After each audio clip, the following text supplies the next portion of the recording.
review mechanism. Dr. Mutize, thanks so much for your time, sir. So first of all, I actually want to find out if you have heard of the South African credit ratings agency that recently entered the market last year, Sovereign Africa Ratings, and if so, what you think about them? Well, absolutely. Thank you for inviting us. So we have interacted with the management and even the shareholders of the new South African rating agency. So we are in constant touch with that. And also it's part of our African Union mandate to support emerging rating agencies to also garner some credibility on the continent, because what we are supporting is the diversity of opinion away from the big three. Okay. So we are very positive about their capacity to also establish their mark on the sovereign rating industry. Okay, so their point of departure, probably similar to what you have in mind, but you can explain the differences in just a short while. But just being the fact that they feel that the big three are not doing enough. There's questions around the methodology. There's questions around the degree to which the risk perspective or perception of the continent is perhaps a bit overblown in the view of many, that is costing the continent dearly in terms of being able to access the capital markets. And there's also questions around impartiality, which they have sought to address by providing an alternate view to what is out there. But the problem is the point of departure in and of itself is seen as not being impartial, because it is a point of departure seen by some as perhaps favoring the continent and perhaps not giving a fully trustable view on the accurate risk of doing business here. So just talk to us about that and how the credit rating agency that you're thinking about as the AU would overcome some of those perceptions of lacking impartiality. Well, thank you for elaborating that. But just to put it in context, sure. The idea of establishing an African rating agency has been long discussed in the African Union. It started the discussion formally in 2018 in a platform of finance ministers of the whole continent called the Specialized Technical Committee. So us as the African Union, we are implementing the request of finance ministers of the whole of African continent. And the issues of whether there are biases or problems with the big three, I think we have gone beyond of whether it's a question or not, because this has been scientifically and empirically proven that there are some biases and over-exaggeration of risk.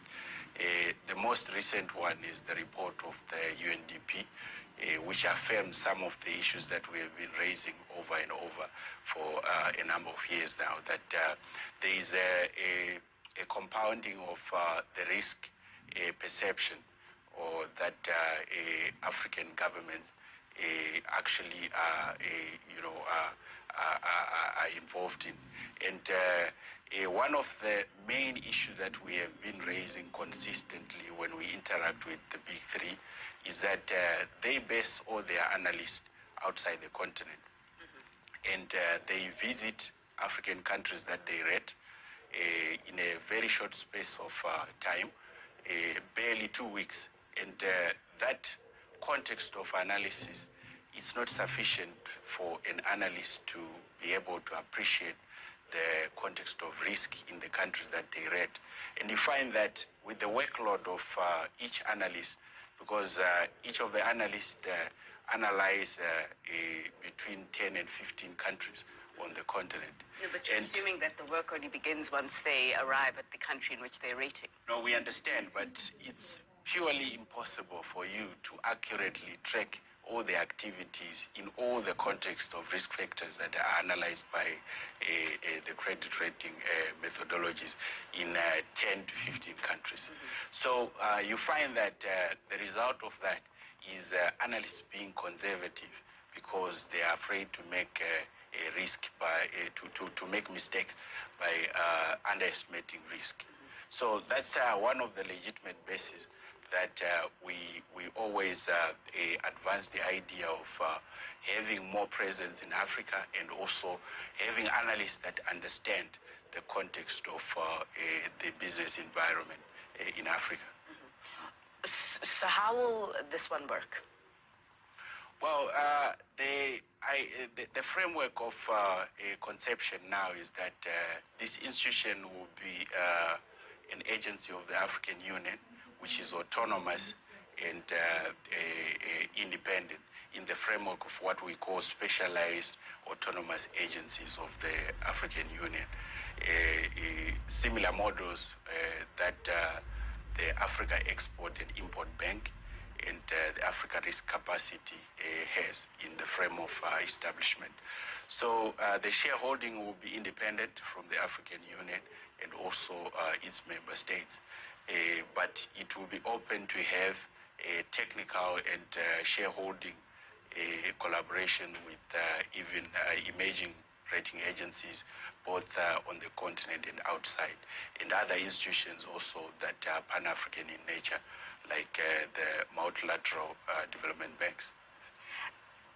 And then how would you address the issue around trust and credibility? Just another comment around that, because I think you can understand, I mean, these three rating agencies have dominated the market for a very long time, so long that they've now become the status quo, and they are trusted, irrespective of the holes that many have poked in, the holes that you made reference to. But I'm just trying to understand the extra layer that would be required from such an agency coming from the AU to establish trust. Absolutely. I know in this industry, the issue of credibility and reputation is the main currency that you must have. And that has been one of the major point of discussion that has delayed this idea from implementation because of divided opinions among the ministers of finance that the institution might not have credibility and it might take time to build the reputation that is required. But the resultant fact is that it's good to start something that not started at all. And you find that the Big Three has been in existence for over 100 years. And reputation, as we know, it is a function of time. So the framework of establishment in terms of the legal nature, the structural nature and ownership is being designed or is being designed specifically considering those things in mind, that it needs to have credibility, so it needs to be separated from the entities that it will be rating. So to us, one of the main currency that we leverage on is that there is huge appetite for alternative opinions, and how it will build reputation, of course, is out of the methodologies that it will develop and will be implementing, as well as the comprehensiveness of the opinions that it will be issuing. Because investors, what they need to look at is the information that is available, sure, and they make their decisions based on that. Sure. Perhaps just one last comment on the trust and independence factor. So you have spelled it out quite nicely, but I just would like to understand if there is an opportunity of implementing further safeguards to ensure that independence that is required to garner the trust is protected. No, absolutely. I think one of the major point of recommendations that we have put through to the ministers of finance is that this institution needs to be independent from the start, because there was also interest that some governments should have shareholding in it. But we completely discourage that because it will compromise the independence and credibility that is required. So for us, from the shareholding to the board of directors and to the management of the institution, it should be driven by competency and also integrity in the individuals who are involved. Okay, and the revenue model, I mean, I see that it would follow something similar to what the established players already do by way of if any country is looking for a credit report, they would pay you to issue that report, but that is the status quo for the model, if I understand correctly, and if I do, is there any other forms of opportunity that you see to garner in revenue that perhaps can be seen as a lot more independent? Because some even question the current revenue model of the status quo to say, if I'm paying you to publish an opinion on me, how objective can you really be?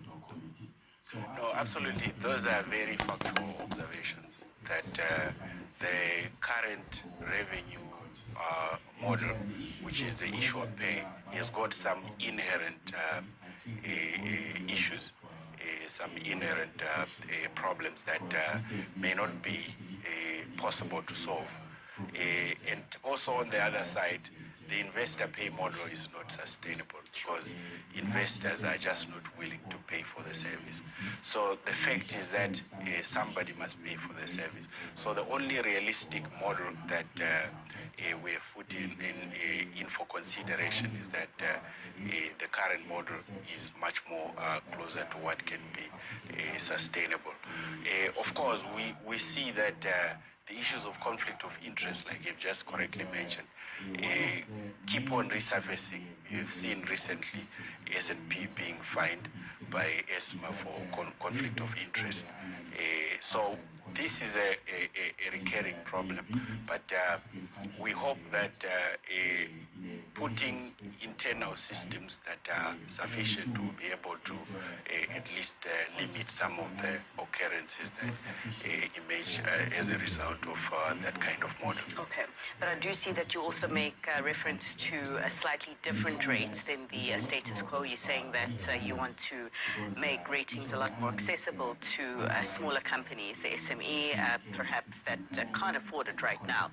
But moving from the revenue model, and I want to circle back to your comments around methodology.